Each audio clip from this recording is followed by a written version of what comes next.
રાજકોટમાં અશાંત ધારાને લઈને વધુ એક ધારાસભ્યએ ફરિયાદ કરી હોવાના સમાચાર હાલ સામે આવી રહ્યા છે। રાજકોટથી આ સમાચાર। અશાંત ધારાને લઈને વધુ એક ધારાસભ્ય રમેશ ટીલાડાએ રજૂઆત કરી છે। રાજકોટના દક્ષિણના ધારાસભ્ય છે। વોર્ડ નંબર 7 અને 8 અને 14માં અશાંત ધારો લાગુ કરવાની માંગ કરવામાં આવી છે। રામનાથપરા સોની બજારમાં અશાંત ધારો લાગુ કરવાની માંગ કરવામાં આવી રહી છે। આપને જણાવી દઈએ, વર્ધમાન નગર, પ્રહલાદ પ્લોટ સહિતના વિસ્તારોમાં અશાંત ધારો લાગુ કરવાની માંગ કરવામાં આવી છે। રાજકોટથી આ સમાચાર। સમગ્ર મામલે રમેશ ટીલાડાએ જિલ્લા કલેક્ટરને રજૂઆત કરી છે। રાજકોટ દક્ષિણના ધારાસભ્ય રમેશ ટીલાડાએ રજૂઆત કરી હોવાના સમાચાર હાલ મળી રહ્યા છે। વોર્ડ નંબર 7, 8 અને 14માં અશાંત ધારો લાગુ કરવાની માંગ હવે ઉઠી રહી છે। સોની બજાર અને અલગ અલગ સોસાયટીના આગેવાનો અને અન્ય સમાજના આગેવાનો મારી પાસે રજૂઆત કરવા આવ્યા હતા અને અમે કલેક્ટરશ્રીને મળ્યા હતા કે રાજકોટની અંદર ઘણી સોસાયટીમાં અશાંત ધારો લાગુ કરવા માટે ઘણો સમય પહેલા એપ્લિકેશન આપેલી અને એ એપ્લિકેશનમાં ક્યાં કાર્યવાહી પહોંચી એના અનુસંધાને અમે કલેક્ટરશ્રીને કાલે રજૂઆત કરી હતી।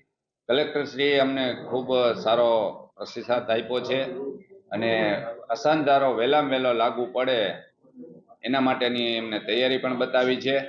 એટલે બધા આગેવાનોને પણ આ વાતની જાણ થાય અને આગેવાનો બધા આ બાબતથી વાકેફ થઈ અને બધા ખૂબ પ્રભાવિત થયા। કલેક્ટર સાહેબે સારી અમારી રજૂઆત સાંભળી।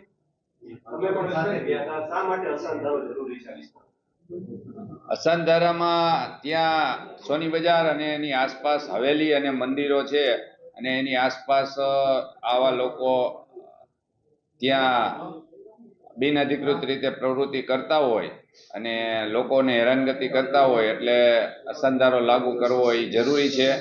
ત્યાં નોનવેજની કેબિનો અને એવું બધું રાખે એટલે લોકો સોસાયટીમાં રહેતા રહેવાસી બધા એનાથી ત્રાહિમામ થાય એટલા માટે અશાંત ધારો લાગુ કરવો જરૂરી છે।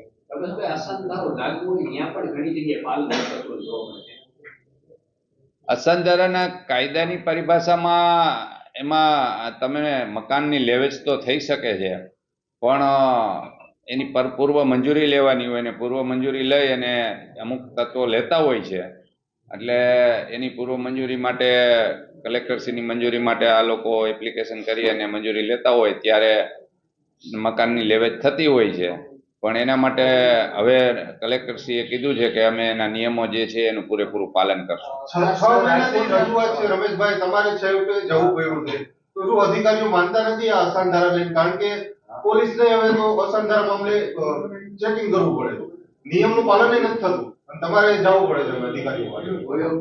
ના, એવું નથી। અશાંત ધારાની રજૂઆત અગાઉ કરેલી પણ એની એક પ્રોસિજરનો ભાગ હોય છે। કમિશનર શ્રીનું એમાં એનઓસી પણ લેતા હોય છે, પોલીસ કમિશનર શ્રીનું, અને પોલીસ કમિશનર શ્રી પાસે જે કાંઈ ફાઇલો પડી હતી એ હવે કલેક્ટર શ્રી પાસે ફાઇલો મોકલાવી છે અને હવે ટૂંક સમયમાં એ અશાંત ધારો લાગુ પડશે એવી અમને બાંહેધરી આપી છે।